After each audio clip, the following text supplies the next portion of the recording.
This is Everyday Grammar. I'm Kaveh. And I'm Lucia. Here is a letter we got from a grammar fan. Dear Everyday Grammar, you should talk more about modals. You ought to know that certain modals are difficult for English learners to understand. So unless you want to lose a grammar fan, you had better start teaching more about modals. Wow, that was a strongly worded letter. But the fan did bring up some important modals. Should, ought to, and had better. Using the letter as an example, should was used to give a suggestion or friendly advice. You should talk more about modals.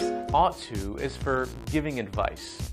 It has a similar meaning to should, but it's not used as often. You ought to know that certain modals are difficult for English learners to understand. Ought to does not have a question or past tense form in everyday American English. Had better is stronger than should or ought to.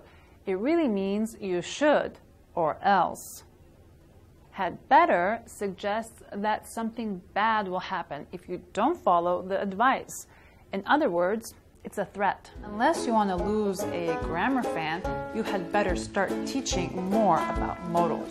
Yes, that does sound a bit harsh, but had better is not always impolite. It can express a sense of urgency. For example, you had better run. The plane is about to leave. Keep in mind that had better has no past tense or question form. And that's Everyday Grammar.